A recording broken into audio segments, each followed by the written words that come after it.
నేను అదే అనుకున్నాను. సూర్యప్రతాప్ గారికి నా వల్ల జరిగిన అన్యాయాన్ని సరిదిద్దుకోవడానికి ఆ దేవుడు నాకిలా అవకాశమిచ్చి రప్పించాడేమో అనిపిస్తుంది.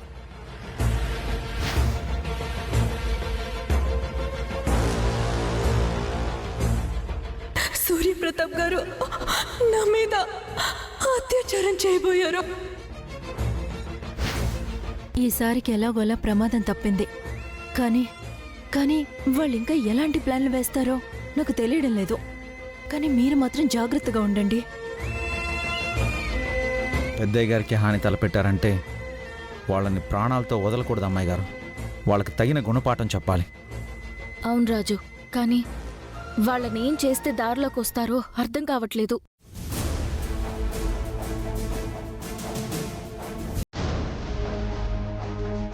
ఒక పని చేయండి. ఏంటి రాధిక?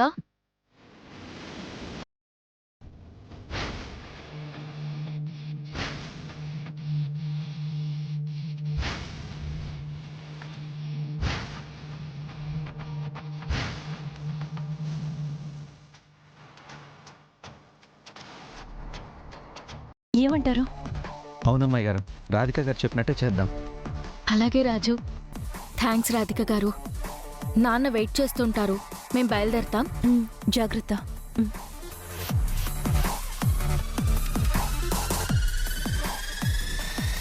రేపుంటది దీపక్ నీకు.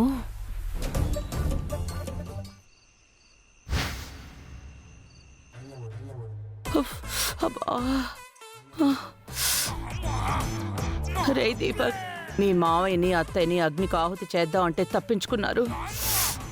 పోనీ షూట్ చేయించి ప్రాణాలు తీద్దాం అనుకుంటే ముదనష్టపు రాధిక ఎక్కడి నుంచి ఊడిపడిందో తెలీదు గాని మీ మావయ్యని కాపాడేసింది. అబ్బా, ఇప్పుడు మీ మావయ్యని లేపేయటం అంత ఈజీ కాదు దీపక్. ఈసారి చాలా జాగ్రత్తగా ప్లాన్ చేయాలి. ప్లాన్ చేద్దాం మమ్మీ. ముందు కాలిన చేతులకు ఆయింట్మెంట్ రాయి మమ్మీ. నొప్పిని భరించలేకపోతున్నాను.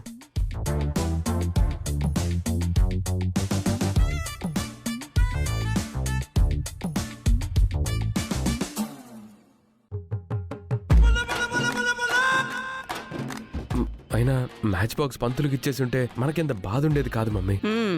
కానీ నువ్వే చీతీ గీతి అని ఓవర్ యాక్షన్ చేసావు. అయినా మమ్మీ, మనం చేసిన ప్లాన్ గురించి రాజు రూపలకి తెలిసినా కూడా మావైతే ఎందుకు చెప్పలేదు? చెప్తే పూజ ఎక్కడ పాడైపోతుందనని భయపడుంటాడు దీపక్, అందుకే చెప్పలేదు. అయినా అలాంటి ప్రమాదకరమైన పదార్థాలు వాడేటప్పుడు మన జాగ్రత్తలో మనం ఉండాల్సింది. కనీసం చేతులు కాలకుండా ఉండేవి. మనం ఇంట్లో టచ్ చేసిన పవర్ గుడికి వెళ్లే వరకు ఉందంటే అది నిజంగా చాలా డేంజర్ మమ్మీ. మనకి గతి పట్టించిన రాజు రూపలకు కూడా ఇంతకంటే దారుణమైన గతి పట్టించాలి మమ్మీ.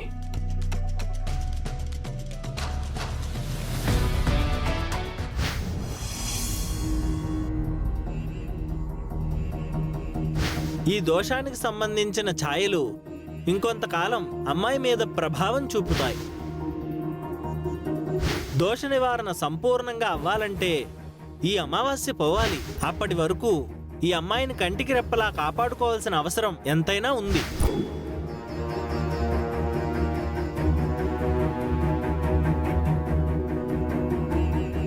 రూపకి ఎలాంటి ప్రమాదం జరగకూడదు. రూప ప్రాణాలకి నా ప్రాణాలు అడ్డేసైనా కాపాడుకుంటాను.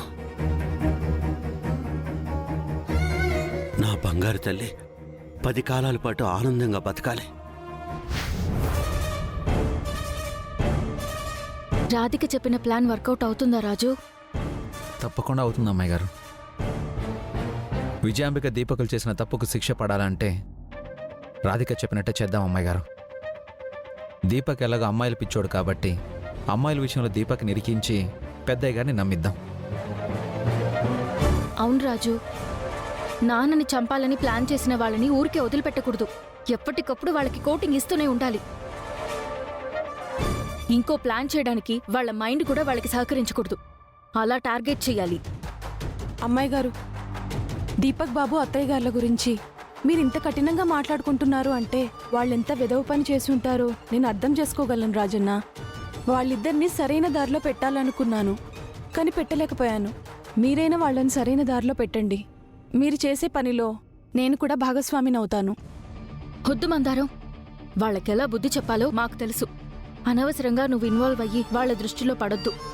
వాళ్ళసలే మామూలు మనుషులు కాదు. వాళ్ళు ఎలాంటి వాళ్ళు నాకు తెలియదు అమ్మాయి గారు. నాకేం జరిగినా పర్వాలేదు, నేను మీతో పాటే వస్తాను. సరే మందారం. ఈ రోజు విరూపాక్షక్క బావగారు పక్కపక్కన కూర్చుని పూజ చేయటం చాలా సంతోషంగా అనిపించిందండి. కానీ రూపకున్న ప్రమాదం తప్పింది అనుకుంటే మళ్ళీ అమావాస్య వరకు జాగ్రత్తగా ఉండమని పంతులు గారు చెప్పటంతో చాలా భయంగా ఉందండి. మనకే ఇంత భయం ఉంటే అన్నయ్యకి ఇంకెంత భయం ఉంటుంది సుమా. అసలు వచ్చే అమావాస్య వరకు అన్నయ్యకి నిద్ర కూడా పట్టదేమో.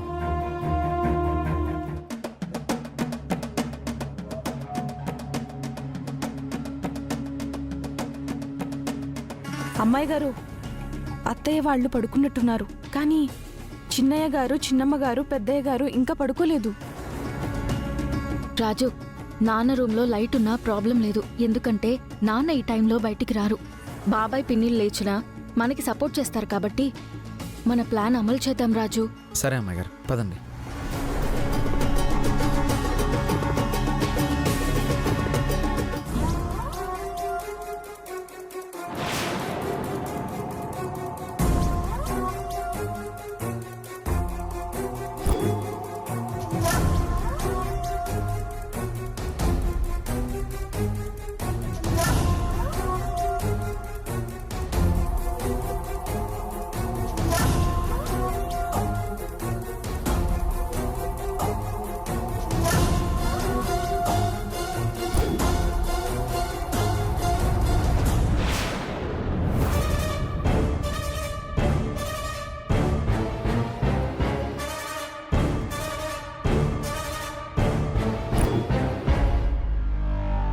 అమ్మ రూపా, అమ్మ రూపా, ఎక్కడికి వెళ్ళారిద్దరు?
ఐతో లాక్ ఓపెన్ కాదు, ఫింగర్ పెట్టాలి.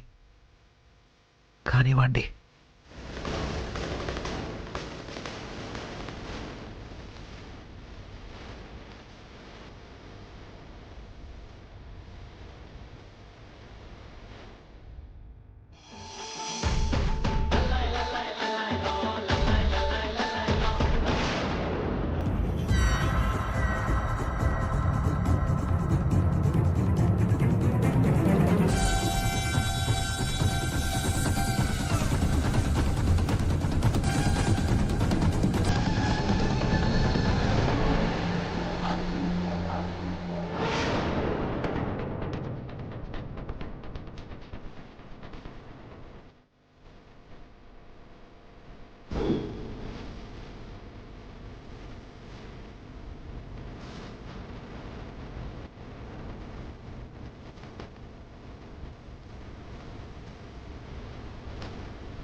రాజు, రాధికకి మెసేజ్ పెడదాం. చెయ్యి.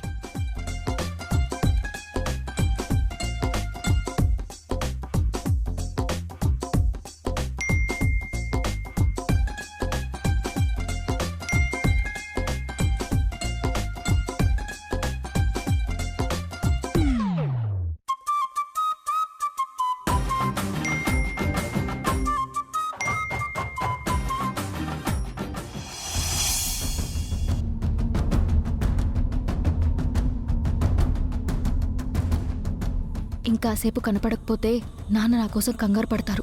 పదరాజు, వెళ్దాం. పద. పదండి.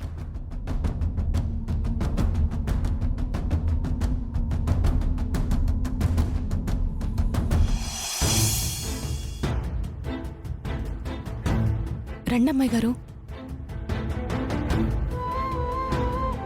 మందారు, నువ్వు వెళ్ళు వెళ్ళు. నాన్న,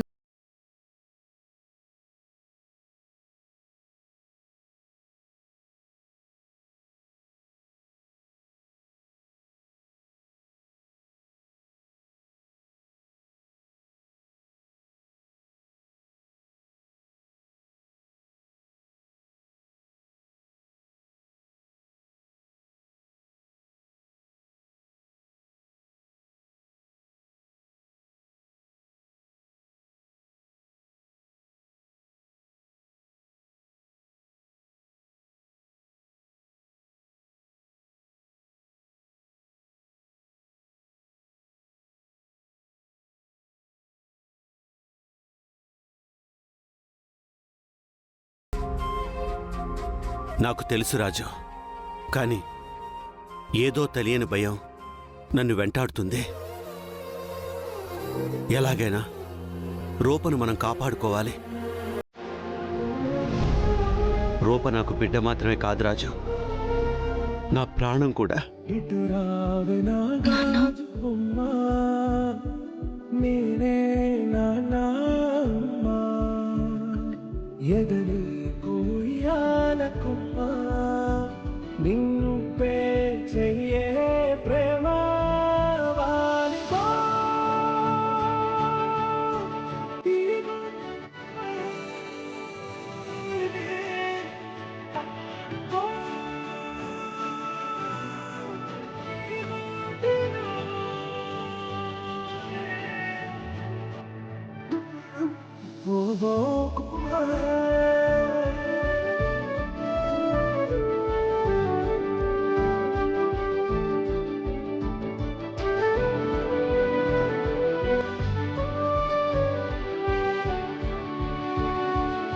సరేనమ్మా, వెళ్ళి పడుకోండి.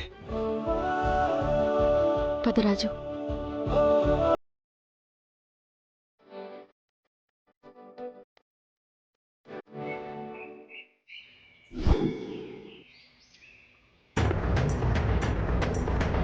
సూర్యప్రతాప్ గారు, సూర్యప్రతాప్ గారు, సూర్యప్రతాప్ గారు, సూర్యప్రతాప్ గారు.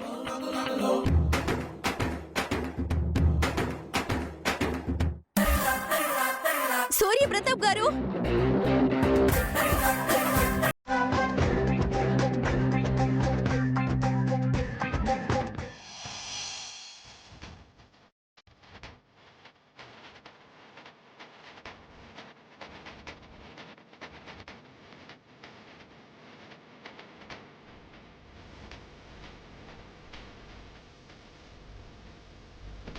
ఏమైంది రాధిక?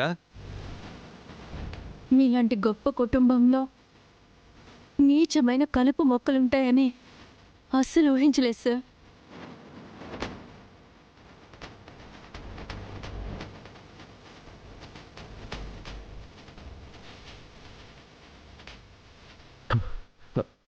మమ్మీ, కాంపిటీసి గుళ్ళో మనం ప్లాన్ చేసిన షూటర్ గురించి చెప్పేస్తుందా మమ్మీ? చెప్తే చెప్పనే దీపక్, వాళ్ళని మనమే సెట్ చేసామని ప్రూఫ్ లేదు కదా. నువ్వేం టెన్షన్ పడకు, ధైర్యంగా ఉండు. మా కుటుంబంలో కలుపు మొక్కలేంటి రాధిక? చెప్పాలంటే చాలా సిగ్గుగా ఉంది సూర్యప్రతాప్ గారు. ఈ విషయం బయటికి తెలిస్తే ఎంత పరువు పోతుందో అని భయంతో నేరుగా మీ ముందుకే వచ్చాను. మీకు కూడా తెలియకపోతే రేపు నా బతికి ఏమవుతుందో అని భయమేసి ఇలా వచ్చాను.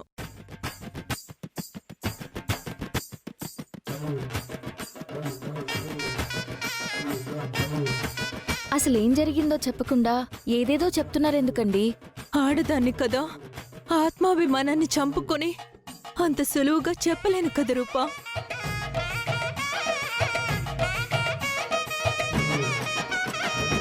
అలా అని నువ్వు చెప్పకపోతే ఏం జరిగిందో ఎలా తెలుస్తుందమ్మా? ఎలాగో నీ బాధ చెప్పుకోవడానికే వచ్చావు కదా, ఇక్కడి దాకా వచ్చి చెప్పుకోవడానికి సంకోచిస్తే ఎలా?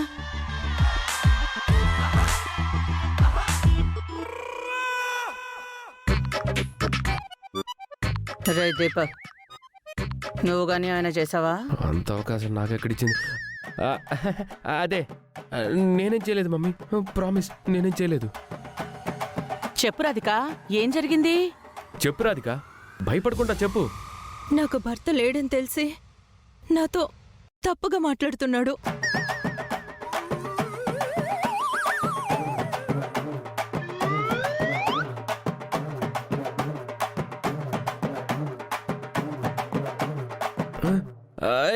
నేను కాదు మావయ్య.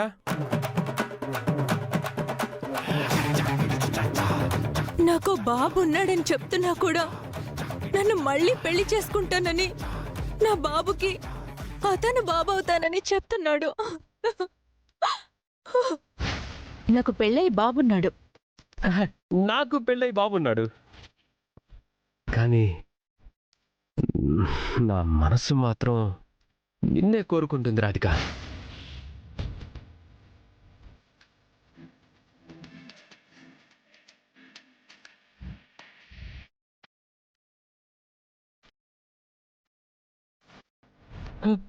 మావయ్య, నేను కాదు మావయ్య, నాకు తెలియదు మావయ్య, నాకు సంబంధం లేదు. రాత్రి పగలు తేడా లేకుండా ఏకాంతంగా కలుద్దామని మెసేజ్లు చేస్తున్నాడు. అవసరమైతే తన భార్యని చంపైనా నన్ను పెళ్లి చేసుకుంటానంటున్నాడు.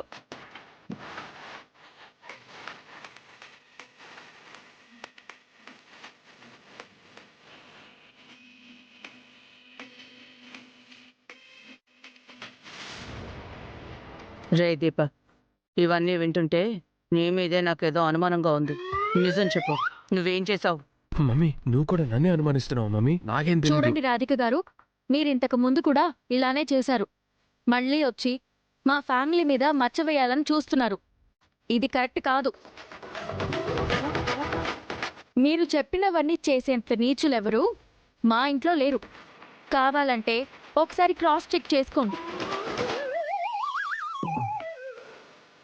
ఇంతకు ముందంటే బుద్ధి గడ్డి తిని తప్పు చేశాను. ఇక మీదట ఎలాంటి తప్పు చేయకుండా బతకాలి అనుకుంటే ఇప్పుడు ఇలా జరిగింది. దీపక్, మావయ్య, మావయ్య, ఈ తప్పు నువ్వేమన్నా చేసావా? అయ్యో నేను చేయలేదు మావయ్య. నేను చేస్తుంటే మీరే శిక్ష వేసినా నేను తలంచుతాను. అవును తమ్ముడు, ఈ అమ్మాయి చెప్తున్నట్టు ఆ తప్పు దీపకే చేసుంటే నువ్వు కాదు నేనే విడితో తీస్తాను, చెప్పుతో కొడతాను. వారం రోజులు తిండి నీళ్లు ఇవ్వకుండా కొవ్వు కరిగేలా చేస్తాను. రాధిక, నువ్వు చెప్పు రాధిక, ధైర్యంగా చెప్పు. అసలు ఆ మెసేజ్ నీకెవరు పంపించారు? సూర్యప్రతాప్ గారు నాకు అలా మెసేజ్ చేసింది ఎవరో కాదు, ఈ దీపకే.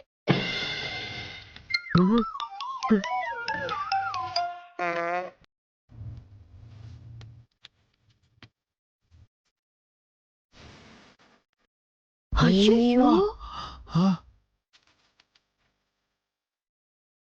ఏం మాట్లాడుతున్నావు రాధిక? నేను నీకు మెసేజ్లు చేయడం ఏంటి? ఇదిగో, మొన్నటిదాకా నా తమ్ముడు మీద పడ్డావు, ఇప్పుడు నా కొడుకు మీద పడుతున్నావు. అసలు నీకేం కావాలి? నీ కొడుకు నుండి భద్రత కావాలి, సొసైటీలో గౌరవం కావాలి. సూర్యప్రతాప్ గారు, ఇదివరకే ఈ దీపక్ నా ఇంటి వరకు వచ్చాడు, నన్ను లొంగ తీసుకోవాలని ప్రయత్నించాడు.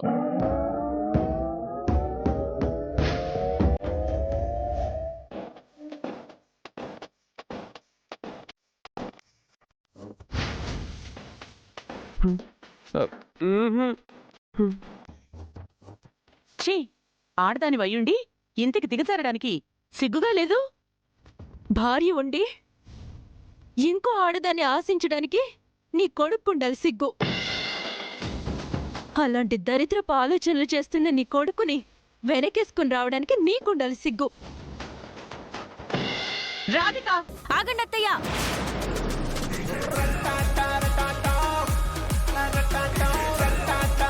రాధిక, మీరు చెప్పినట్టు దీపక్కే ఇలా చేశాడు అనడానికి మీ దగ్గర ఏమైనా ప్రూఫ్స్ ఉన్నాయా? ఉన్నాయి.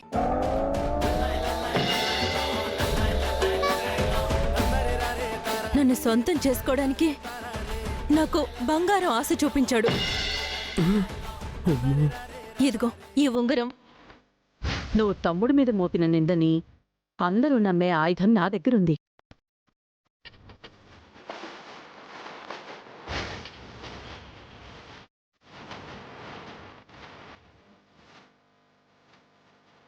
ఈ నెక్లెస్. రే దీపక్, రాధిక మెళ్ళలో ఉన్న నెక్లెస్ నా నెక్లెస్ లా ఉందేంటి? కొంపదీసి నువ్వుగాని ఇచ్చావా? నీ నెక్లెస్ నేను ఎందుకు ఇస్తాను మమ్మీ? దీపక్ ఇచ్చాడు.